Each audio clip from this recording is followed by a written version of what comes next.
Hello guys, అలా మేము మధ్యాహ్నం ఫుడ్ తినడం కోసం మా కాలేజ్ పక్కన ఫుడ్ మంచికి వచ్చేసాం. మేము బిర్యానీ ఆర్డర్ చేసాం గైస్. మార్నింగ్ ఏం తినలేదు, బాగా ఆకలిగా ఉండే. సో బిర్యానీ చూడగానే ఐ కాన్ కంట్రోల్ అనమాట, నేను కంట్రోల్ చేసుకోలేకపోయా. బిర్యానీ టేస్ట్గా ఉండటం వల్ల లేదా మాకు ఆకలిగా ఉండటం వల్ల ఏమో తెలియదు, కానీ బిర్యానీ మాత్రం చాలా బాగుంది గైస్. ఏ మాటకన్నమాట, వాహ్. అలా బిర్యానీ మొత్తం తినేసిన తర్వాత మళ్ళీ బ్యాక్ టు కాలేజ్కి వచ్చేసాం. అలాగే మేము కొన్ని రికార్డ్స్ సబ్మిట్ చేసాం, వాటిని రీకలెక్ట్ చేసుకోవడం కోసం వెళ్ళాం. అలా తిరిగి వస్తుంటే నా ఫ్యాన్స్ అని చెప్పి నా ఆటోగ్రాఫ్ తీసుకున్నారు, ఫోటోగ్రాఫ్ తీసుకున్నారు.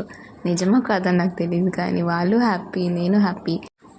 తర్వాత క్లాస్కి వెళ్తే క్లాస్లో ఎవరు లేరు గైస్. ఇంకేం చేస్తాం, మాకైతే బోర్ కొట్టింది. సో మేము అందరం కలిసి సరే ఏదో ఒకటి ఆడుకుందామని ఇలా గేమ్ ఆడాం గైస్. ఈ గేమ్ మీకు అందరికీ తెలిసే ఉంటుంది, దీని పేరు నాకు కరెక్ట్గా తెలియదు, కానీ అలా ఈ గేమ్ ఆడాం. సో ఈరోజుకి ఇంతే. Okay, bye guys, see you soon.